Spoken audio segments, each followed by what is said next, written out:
के इस हिंदी कालांश में सभी बच्चों को मेरा स्वागत तथा अभिनंदन।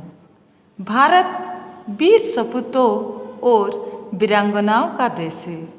इस पावन मिट्टी के लिए वे प्राण निछावर कर दिए, लेकिन अपना सर कभी गुलामी के आगे नहीं झुकाया। इतिहास के पन्नों पर लिखे गए कई वीरांगनाओं में से एक प्रमुख नाम है झांसी की रानी लक्ष्मीबाई। आज हम उन पर आधारित एक प्रसंग पढ़ेंगे जिसका शीर्षक है झांसी की रानी। हे हिम्मत तो निकल आगे। घोड़े पर सवार एक बालक ने अपने पीछे घोड़े पर आती एक बालिका से कहा। उसके स्वर में चुनौती थी। अच्छा तो यह बात, दौड़ाओ घोड़ा। अपने घोड़े पर जमकर बैठते हुए बालिका ने चुनौती स्वीकार की। दोनों घोड़े हवा से बातें करने लगे। थोड़ी देर में ही बालिका ने अपने साथी को जा पकड़ा। बराबर आते हुए बोली, अब बोलो और देखो हिम्मत। यह कहते कहते वह तेजी से आगे निकल गई। फिर तो उसने इतनी तेज घोड़ा दौड़ाया कि केवल धूल ही धूल दिखाई दी, घोड़ा और सवार नहीं। फिर भी बालक ने पीछा नहीं छोड़ा।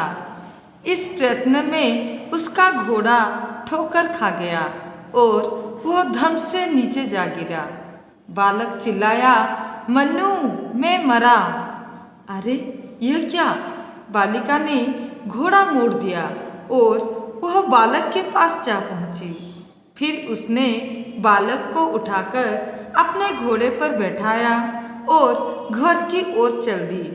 रास्ते में बालक ने कहा, तुम तो घोड़े को बहुत तेज दौड़ाती हो मन्नू। बालिका ने हंसते हुए कहा, तेज?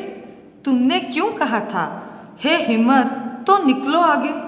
अब बताओ मुझ में हिम्मत है या नहीं? बालक बोला, हाँ तुम में हिम्मत है और बहादुरी भी। मन्नू बालक को घर ले आई। बिना सवार के घोड़े को आते देख सभी बहुत चिंतित थे। बालक को सकुशल देख सब बहुत खुश हुए। उन्होंने मन्नू की बहुत प्रशंसा की। जानते हो बच्चों, यह मन्नू कौन थी? यह थी मोरपंथ तांबे की बेटी, जो आगे चलकर झांसी की रानी लक्ष्मीबाई के नाम से प्रसिद्ध हुई। और यह बालक था पेशवा बाजीराव का पुत्र नाना साहब। मन्नू नाना साहब की मुँह बोली बहन थी। मन्नू का जन्म वाराणसी में हुआ था। वह 3-4 वर्ष की ही थी जब उसकी माता का देहांत हो गया। इससे मोरपंथ बड़े दुखी हुए और बेटी को लेकर पेशवा बाजीराव के पास बिठूर आ गए। पेशवा बाजीराव मन्नू को बहुत प्यार करते थे। उसकी सुंदरता को देखकर वे उसे छबीली कहा करते थे। बाजीराव ने अपने पुत्रों नाना साहब और राव साहब को घुड़सवारी सिखाने का प्रबंध किया तो मन्नू कैसे पीछे रहती। वह भी उनके साथ घुड़सवारी करने का अभ्यास करती थी और थोड़े दिनों में वह अच्छी घुड़सवार बन गई। नाना साहब और राव साहब के साथ मन्नू भी हथियार चलाना सीखने लगी। थोड़े ही दिनों में उसने तलवार चलाना, भाला बर्छा फेंकना और बंदूक से निशाना लगाना सीख लिया। वो तरह तरह के व्यायाम करती। कुश्ती और मल्लखंभ तो उसके प्रिय व्यायाम थे। जब मन्नू सयानी हो गई तो उसकी शादी झांसी के राजा गंगाधर राव के साथ हो गई। झांसी में जाकर मन्नू रानी लक्ष्मीबाई कहलाने लगी। झांसी के राजमहल में लक्ष्मीबाई को पहले तो ऐसे लगा कि वे बंधन में पड़ गई हैं, पर बाद में उन्होंने महल में ही कुश्ती, मल्लखंभ आदि व्यायाम करने और हथियार चलाने का अभ्यास करना आरंभ कर दिया। उन्होंने स्त्रियों से कहा, तुम अपने को कमजोर मत समझो, खूब परिश्रम करो और शरीर को मजबूत बनाओ। वे दासियों को भी अपनी सहेली समझती थी। सभी स्त्रियों पर उनका ऐसा जादू चढ़ा कि उनमें से बहुत सी स्त्रियां व्यायाम करना और हथियार चलाना सीखने लगी। लक्ष्मीबाई धार्मिक ग्रंथों को श्रद्धापूर्वक पढ़ती थी। वे दान पुण्य भी खूब करती थी। जो भी कोई सहायता के लिए उनके पास आता वह उनके दरवाजे से निराश नहीं लौटता। रानी के इस व्यवहार से झांसी के लोग उन्हें बहुत चाहते थे। झांसी की रानी प्रसंग के पहले भाग में हमने जितना पढ़ा है उनमें से कुछ कठिन शब्दों के अर्थ जानते हैं।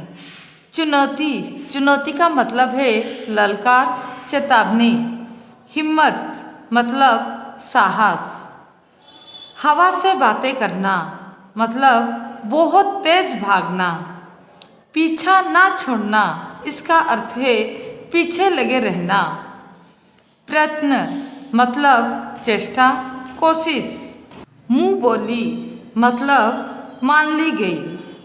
मलखम, मलखम एक प्रकार का व्यायाम का नाम। इसके सारांश को प्रश्नोत्तर के माध्यम से समझते हैं।